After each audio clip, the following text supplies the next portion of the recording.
What's up, Geeks and Gamers? It's Jeremy coming to you with another video, and today we are talking a little bit more about Dr. Disrespect. We're here on Dexerto, and it says Andrew Schulz calls on Dr. Disrespect to release the messages to the minor that sparked the scandal. Comedian Andrew Schulz said that streamer Dr. Disrespect needs to reveal what was said in the messages that he admitted to sending to a minor so that people don't assume the worst about him and the situation. Dr. Disrespect, real name Guy Beam, admitted on June 25th that his 2020 Twitch ban was due to sending inappropriate messages to a minor, but vehemently denied allegations that he is a you-know-what. I am no effing you-know-what. Are you kidding me? Anyone that truly knows me effing knows where I stand on those things with those types of people. F that. That's a different level of disgust that I effing hate even hearing about. Upon learning about the situation, Schulz explained that this was exactly what fans and others will be concerned about, believing that the correct course of action would be to reveal the messages. Why not just come out and say exactly what it was, he asked during a segment on Flagrant Podcast. Release that shit. We're just assuming the worst. Anytime that word gets thrown around, we're assuming the worst. And if you say inappropriate messages, we're thinking that what we deem inappropriate messages.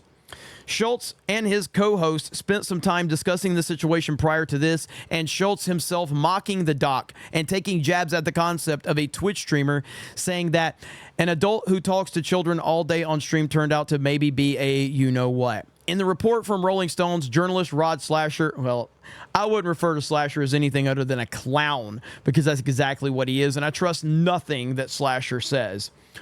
Reported that Doc was made aware of the person's age during their conversation, but he indicated that this was no problem and continued on.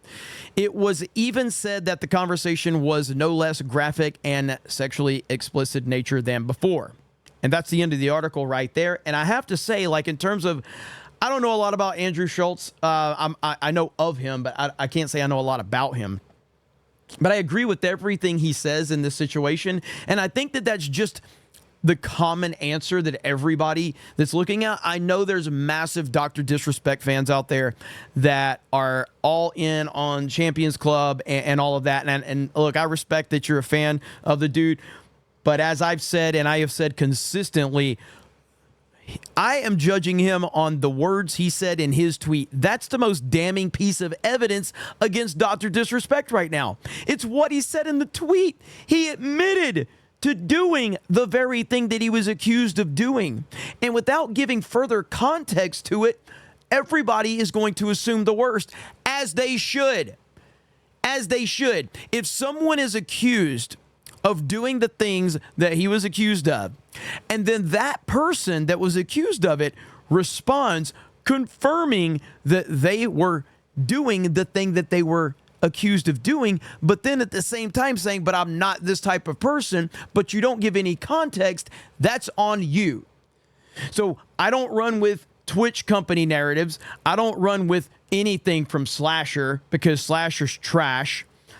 But Doc himself said it in a tweet, and he did not give further context. The only thing he can do to clear his name is to give the further context with receipts. That's it. If he doesn't do that, I'm not saying he won't have a fan base. I'm not saying he can't recover on another platform, but he will never be able to regain what he lost if he is not able to provide receipts and give proper context. And in this situation, you have to assume that he can't do that, or he would have already done that. Because the longer you allow the narrative to build with this particular topic, the worse it gets. And no one wants that narrative to build when the truth is out there and you can stop that narrative. This is the weirdest thing I've ever seen.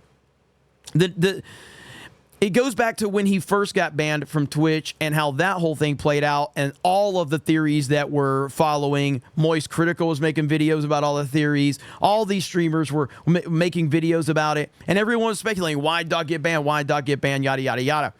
And it turned out that we never found out until recently, and now this whole situation is the weirdest thing ever.